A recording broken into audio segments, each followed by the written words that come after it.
Selamat siang Pak, selamat siang Bu. Di sini kami dari kelompok 3 akan menjelaskan mengenai hasil dari diskusi kami, yaitu website sistem booking jasa perbaikan alat elektronik itu, Pak. Adapun sebelumnya, izinkan kami perkenalan diri.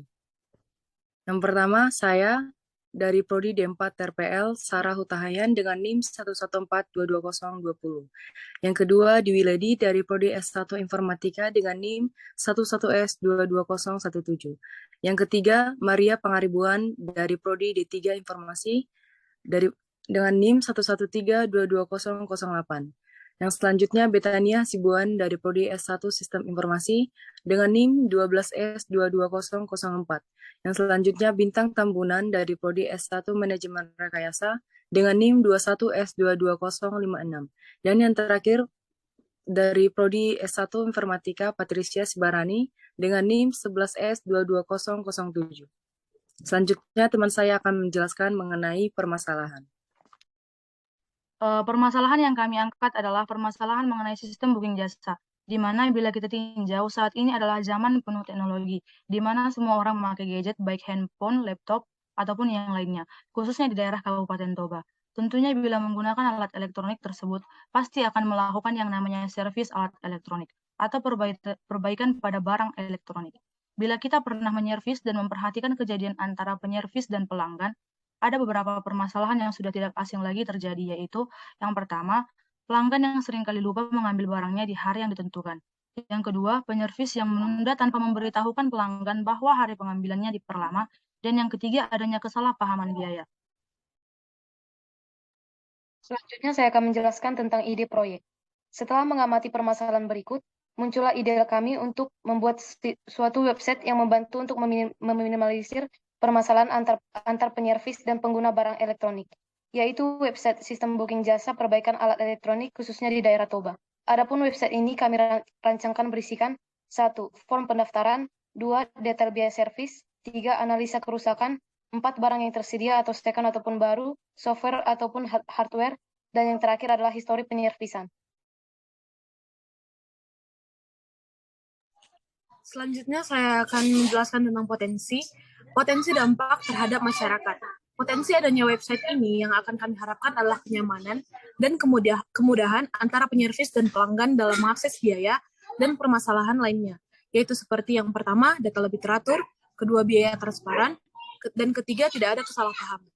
Karena dengan fitur-fitur dari website tersebut, pelanggan bisa lebih mengetahui dengan lebih rinci dan memahami akan kemana saja pengeluarannya, dan pengguna barang elektronik juga bisa melihat histori kapan pelanggan terakhir menyervis dan di mana.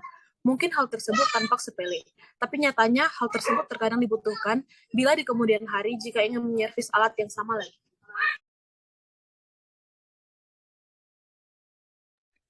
Target pengguna dan market size. Adapun target pengguna dari website ini adalah semua masyarakat Toba yang menggunakan alat elektronik seperti handphone, laptop, komputer, dan lainnya. Website ini akan diperjualbelikan langsung kepada penyervis atau orang yang memperbaiki alat elektronik.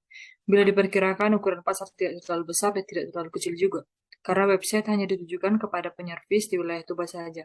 Karena website ini juga merupakan hal baru, mungkin itu yang akan menjadi daya tariknya sehingga kemungkinan besar 80% penyervis akan membeli website ini. Selanjutnya, saya akan menjelaskan mengenai e-tag atau metode yang digunakan. Ada 3 metode yang kami gunakan dalam proses pembuatan website ini.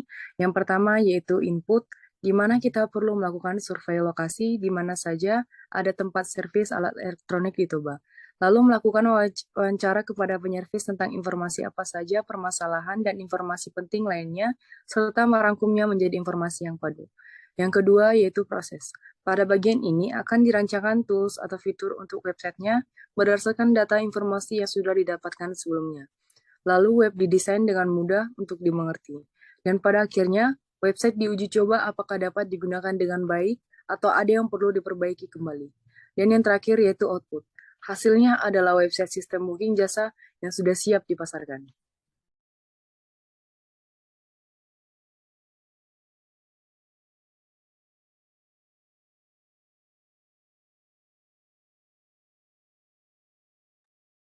Selanjutnya saya akan membacakan mengenai pilar City yang diterapkan.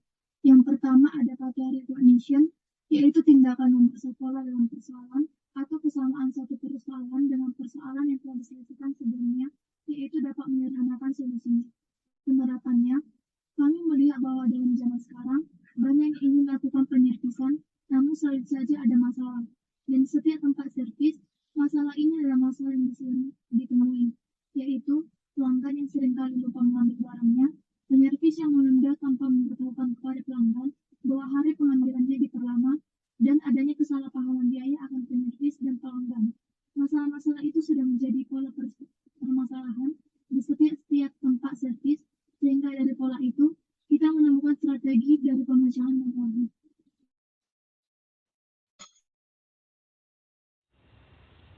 Dua, abstraction, yaitu tindakan menganalisis persoalan untuk menghapus detail ekstra dan menyoroti bagian dasarnya saja.